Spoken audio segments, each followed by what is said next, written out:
Canadians have an income problem, not a debt problem. It's not hard to find a report about the growing Canadian debt problem.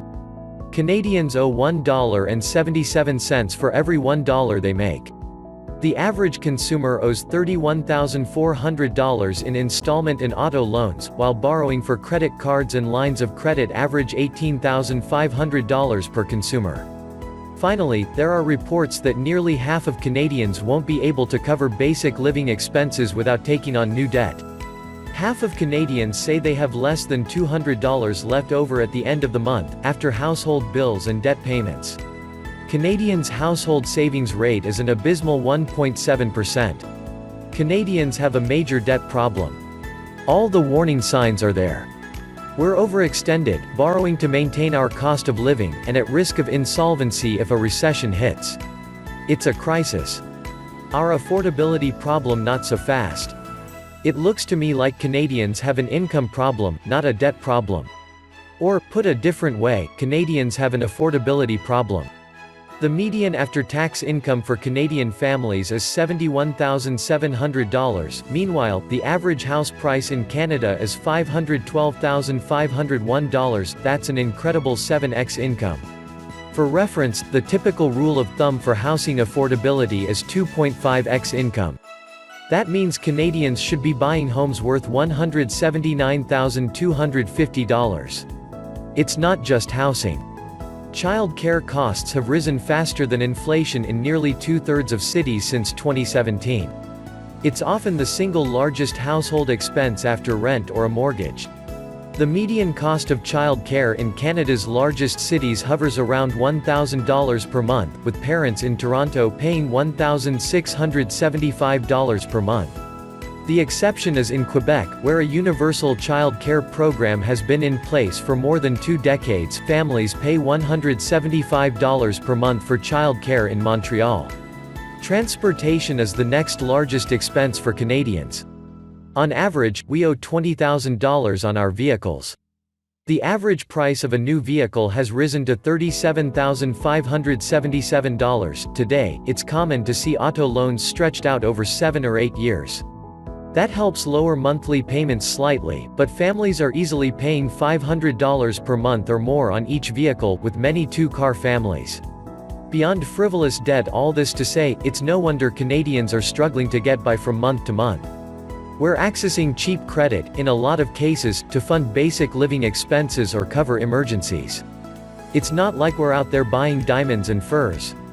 Furthermore, Scott Theriault, insolvency expert at Hoyes Michaelos, says it can be misleading to suggest Canadians are so close to insolvency. He says there is a lot of runway between when someone is in financial trouble and when they file a legal insolvency. One can be technically insolvent for months, even years, before they need to consider an actual filing. We regularly have clients tell us that they should have come in to see us 12 to 24 months earlier than they did. That's because there are all sorts of ways to stave off a legal insolvency. Indeed, there's only about 55,000 bankruptcies and 75,000 consumer proposals filed by Canadians every year. And there are 37 million Canadians, so you do the math, says Theriault.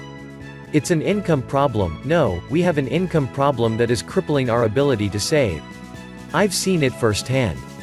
As a young homeowner, who admittedly got in over his head as a first-time buyer, I struggled to pay my mortgage, buy groceries, and service my student loan debt, another issue altogether for young Canadians. I had a roommate kick in $400 per month for a while, but when he moved out things went downhill in a hurry. I started using my credit card to cover basic living expenses, but got into real trouble when I maxed that out and had nowhere to turn. While I did take out a consolidation loan to help manage my debt, the real savior was when I got a promotion at work that came with a $12,000 per year salary increase. That extra income gave me the ability to make my consolidation loan payments on time, not have to dip back into credit, and start establishing a savings plan.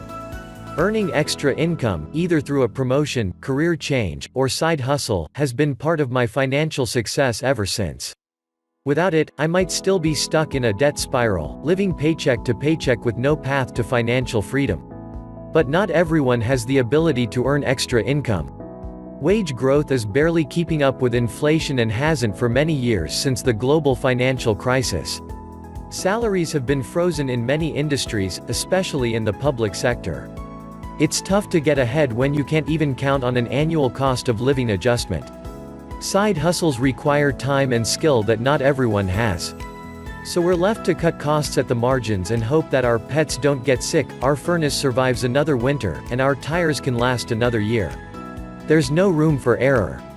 Final thoughts: reports about our growing debt-to-income ratio and consumer credit are concerning, but should be taken with a grain of salt. As Theriault says, half of Canadians are not on the brink of insolvency. The vast majority of us faithfully repay our mortgages and consider selling our house a last resort, but it is an option. Personally, I have a higher than average debt-to-income ratio, simply because I still owe $200,000 on my mortgage. And I don't have much money left over at the end of the month because I try to optimize my finances so that every dollar of income is allocated towards something, rather than just sitting in my checking account. It's easy to wag our fingers at indebted Canadians and suggest they quit buying lattes and avocado toast. But in many cases it's not frivolous expenditures that are getting Canadians into trouble. It's regular, day-to-day living expenses. Trimming expenses won't solve these inherent issues. They require major life decisions, such as taking on a second job, going back to school, moving away from a major city to a more affordable area, paying large child care costs for many years to ensure both parents can stay in the workforce, or getting by on one vehicle instead of two. Not easy decisions.